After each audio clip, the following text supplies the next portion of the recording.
Hello and welcome to ASMR Ghost Stories. If you enjoy stories about the paranormal and strange but true, welcome. You have hit the right channel. And all my stories are told either soft spoken or whispered. So before you put on your headphones to enjoy the ASMR experience, go ahead and hit that subscribe and like button. Also the notification bell, because I do upload twice a week on Mondays and Thursdays. And just to let you know before we begin, my dog has decided that this is the perfect time to chew on a bone. So if you hear that in the background, that's all that is. He just decided, we're gonna disrupt a little bit of ASMR for a little bone chewing. So let's go ahead and dive right into the story. The Men in Black, the shadowy visitors who stalk UFO witnesses. In January 1952, Albert K. Bender, a dedicated American UFO investigator, founded the International Flying Saucer Bureau in Connecticut. Bender spent an intensive year studying the UFO phenomenon from every conceivable angle. And then, one night, the solution hit him. Bender later stated, "I went into the fantastic and came up with the answer." But no one ever got to know just what that answer was, for according to Bender, he was silenced by 3 sinister men who appeared in his bedroom. The UFO investigator had typed an article about his findings for his own non-profit making journal, Space Review, when he experienced a sudden dizzy spell. He went to lie down and was terrified at the sight of 3 black silhouettes materializing in his room.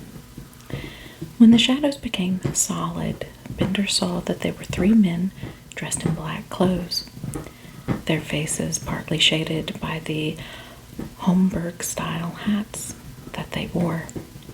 Bender said he felt the strangers probing his mind, and one of them told him that his speculation about the UFOs was correct.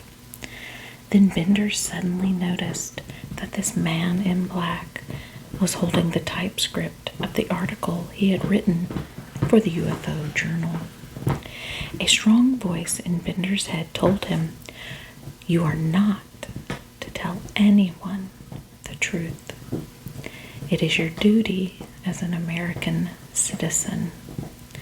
We have a special assignment down here and must not be disturbed by your people. We are among you and know your every move." Moments later, the odd trio were nowhere to be seen. They'd vanished into thin air. Naturally, Bender was ridiculed when he told his colleagues about the strange visitants, but unknown to most UFO researchers at the time, Bender's encounter with the mysterious men in black was by no means a unique occurrence. Reports of the flying saucer era began in 1947. In the early days, it was assumed that the strangers were CIA or FBI personnel because of their clandestine behavior. In all the early reports, the men in black were said to wear outdated black suits and trilbies, and were always seen to arrive in a black Cadillac bearing number plates that turned out to be bogus. The visitors' faces, invariably described as oriental looking, were often said to be crudely daubed with makeup. The victim who was harassed by the men in black was always a person who had encountered a UFO. And this person was always alone at the time of the visitation, like Albert Bender. In November 1961, office worker Paul Miller and 3 companions were on a homeward journey to Minot, North Dakota, after a hunting trip, when they noticed a 50-foot-long cylinder hovering in a field. The cylinder was glowing with a whitish green light. 2 figures descended from the underside of the strange object.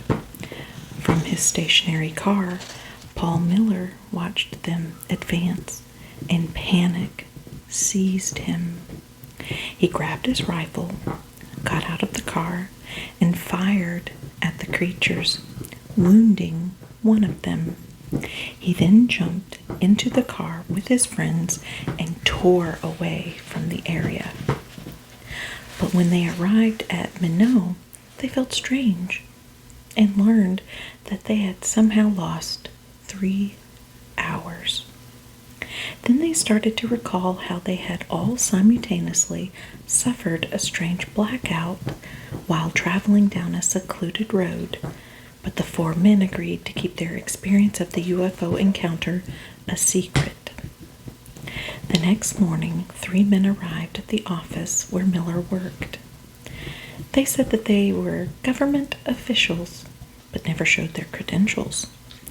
They quizzed Miller in private about the UFO encounter, but for some reason did not mention the shooting incident. The men, described as dark-skinned and dressed in black, took Miller to his home and asked to see the clothes he had worn on the previous night. One of the men kept examining the soles of the shoes Miller had worn on the hunting trip. Miller asked the men how they had found out about the UFO sighting, but he received no reply. After probing the house for an hour, the men suddenly left. And the Air Force later told Miller they too were in the dark regarding the identity of the visitors. In August 1965, a California highway inspector named Rex Heflin saw a metallic disc-shaped object floating across the sky over the Santa Ana freeway. Heflin had a Polaroid camera at hand, which he used for his job, and took 4 photographs of the UFO. The 4th picture was of a donut-shaped ring of smoke that the UFO left behind when it maneuvered off into the heavens. The sighting attracted widespread media attention, and the Heflin sighting attracted Oops, I skipped my line again. Okay, I'm going to read that sentence again. The sighting attracted widespread media attention, and Heflin got a call from a man who said he was from the North American Air Defense Command, NORAD. An individual in typical Men in Black attire turned up at Heflin's home and persuaded him to hand over the Polaroid snaps of the UFO. Luckily, Heflin had taken the trouble of copying the photographs because the man in black never returned the original snapshots. NORAD denied any knowledge of the representative who had visited Heflin's home. 2 years later, another suspicious-looking official turned up on Heflin's doorstep one night, and mindful of his last encounter with the dubious visitor, Heflin asked the stranger to show him some form of identification. The stranger presented his credentials, a number of cards and documents that suggested that the caller was a Captain C.H. Edmonds of the Space Systems Division. "What's your business?" Heflin asked Edmonds. "It's about the photographs you took of the UFO. Are you going to try to get the originals of them back?" Edmonds asked. "No," replied Heflin, and he noticed how his answer seemed to make the visitor smile slightly. Heflin suddenly saw a black Cadillac parked in the street nearby.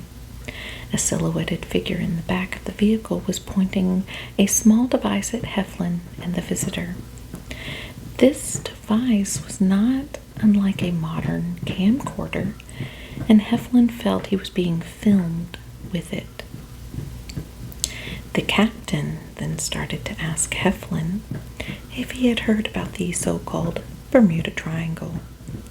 Heflin nodded, but the stranger then digressed into mundane talk before saying good night.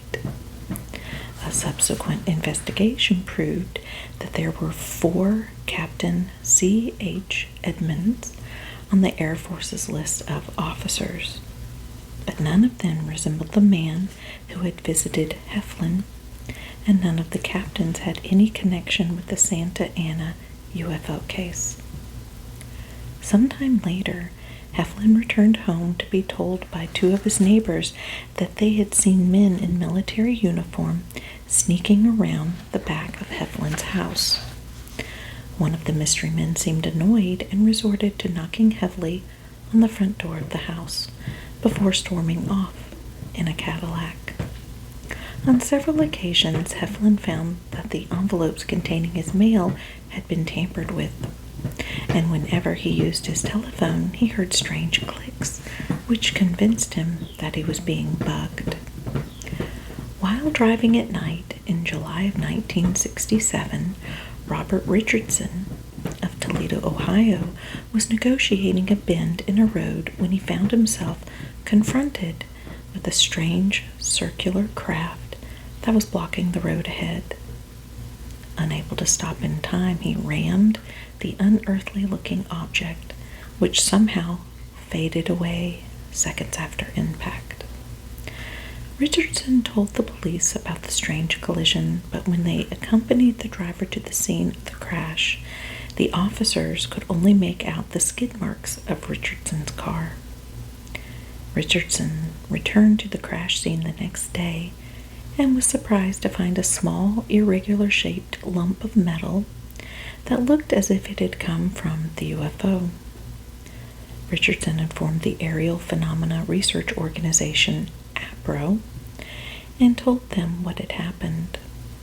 A member of APRO recorded the time and date of the alleged incident and filed it, and Richardson later took the strange piece of metal to them for analysis. 3 days later at 11 p.m., 2 men in their late 20s confronted Richardson at his home, and without identifying themselves, asked a series of questions related to the UFO encounter. For some unexplained reason, Richardson felt peculiar and had no desire to ask the visitors for their credentials. The strangers were very pleasant, and when they'd finished with their inquiries, they left the house and climbed into a black 1953 Cadillac. Richardson scribbled down the car's number, and when the registration was checked, it was found that no such number had ever been issued in the United States. A week later, 2 different men visited Richardson. They were dark-complexioned, and one spoke in a perfect English accent, while the other had a similar accent with a slight, indeterminable foreign intonation. The men tried to persuade Richardson that he had imagined the UFO, but they later demanded Richardson to hand over the lump of metal. When Richardson said that APRO had the metal, one of the men in black warned, "If you want your wife to stay as pretty as she is, then you'd better get the metal back." APRO concluded that the metal contained an unusually pure proportion of magnesium and iron and handed the sample back to Richardson. He waited for the men in black to return for the metal lump, but they never did. Another classic Men in Black incident took place in Maine, USA, in September 1976 at the home of Herbert Hopkins, a 58-year-old doctor and hypnotist who was acting as a consultant on an alleged UFO abduction case. Early in the evening, a man phoned Hopkins and identified himself as the vice president of the New Jersey UFO research organization. The caller asked Hopkins if he would come to his home to discuss the abduction case, as it was of immense interest to him. Dr. Hopkins said he was welcome to come over. After putting the phone down, Dr. Hopkins walked to the porch of his house, and there was the caller walking up the porch steps.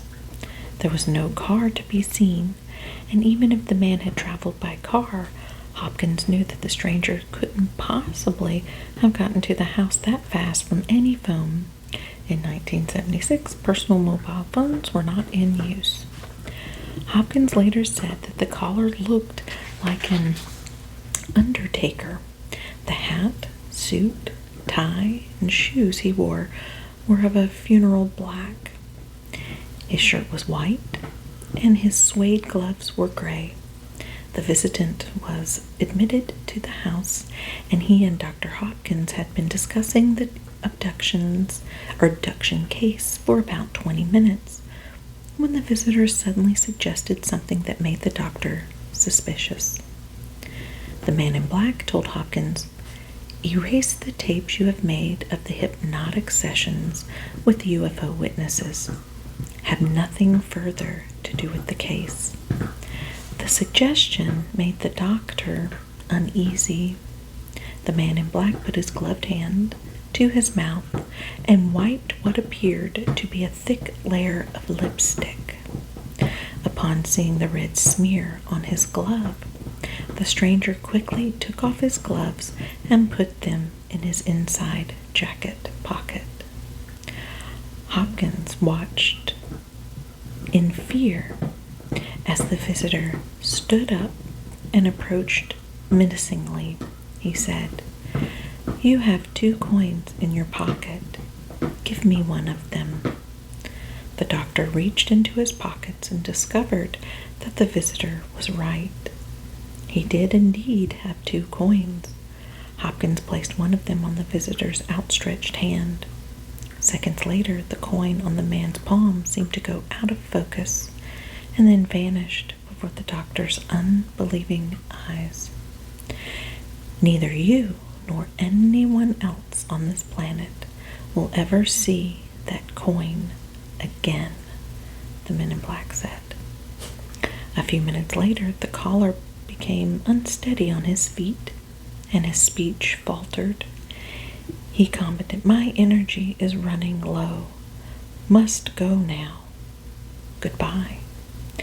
The visitor staggered out of the home and descended the porch steps with great difficulty.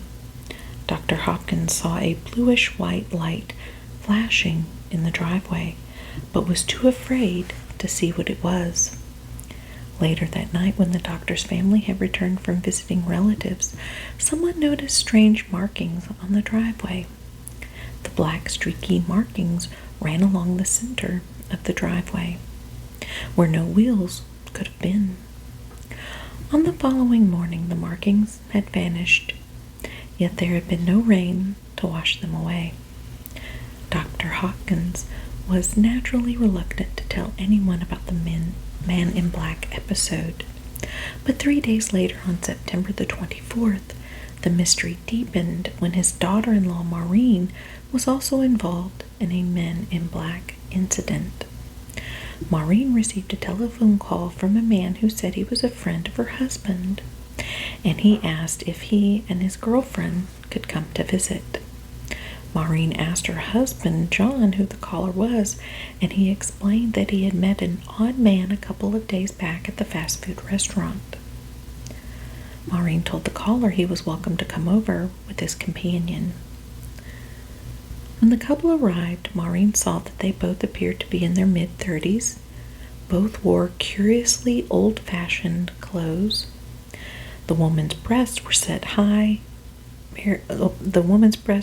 very low, and she walked in a peculiar way which seemed to be due to a hip problem.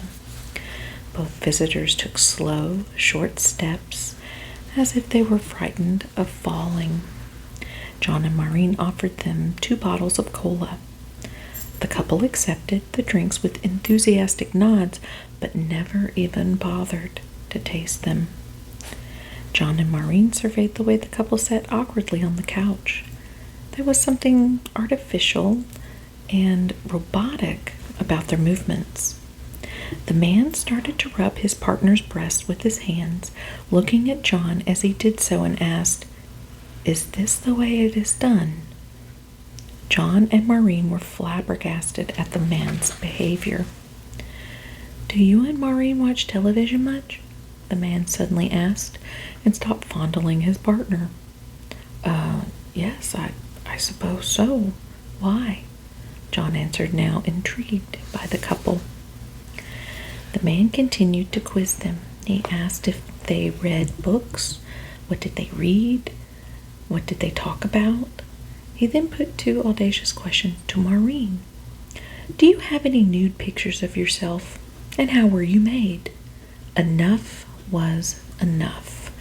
Maureen ordered the couple to leave immediately. The man and woman stood, but the former seemed unable to walk.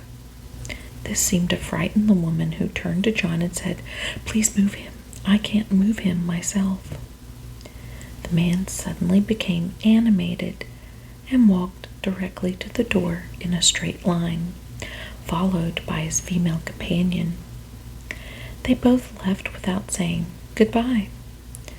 The reports of these strange individuals who pop up at the home and workplace of UFO witnesses are still being reported.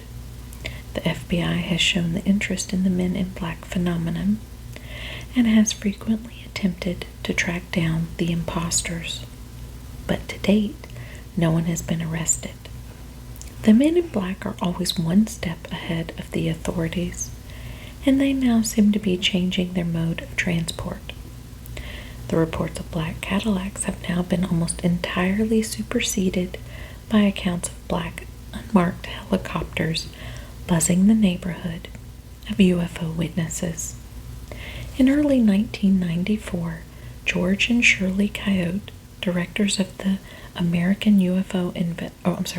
George and Shirley Coyne, directors of the American UFO Investigation Organization, actually presented the FBI with a videotape that clearly shows a black helicopter tailing their car. The couple have allegedly received threats from the men in black, but Shirley Coyne says, "We're not afraid. They haven't done anything to us yet." Since the collapse of communism in the former Soviet Union, the Russians have released many top-secret reports of men in black incidents which have occurred in their country. In April of 1992, a female witness who observed a UFO at close range near Moscow was later harassed by 3 mysterious men in black. One of the men actually paralyzed the woman simply by touching her. Throughout the intense paralysis, the woman felt as if her mind was being ransacked by the oriental-looking man. For months after the traumatic incident, the woman also exhibited a strange biomagnetism. Pots and pans, anything metal, would stick to her as if she were a magnet. And people who touched her hands often experienced a severe electric shock. Who are the sinister black-clad stalkers? Suggestions that they are Secret Service men sowing the seeds of disinformation, a typical CIA practice, just don't stand up when we realize that these unearthly thugs have been reported in countries as far afield as Russia and China, where Western intelligence agents cannot operate. This leaves us with only one other possibility, that the men in black are from another planet, perhaps even another dimension. But what is their purpose here on Earth? Only time will tell. And what do you think? Do you believe in UFOs? The men in black? What are your thoughts? Comment below, I'm curious. And thank you guys for listening. I do apologize for my dog making tons of noises in the background, but hey, life is life. So thank you all for listening, and hit that subscribe button and the like button. I do upload twice a week on Mondays and Thursdays. And if you have a suggestion, a story of your own, you can comment below or send me an email. My email is in the description box. So until then, stay just a little scared. Bye.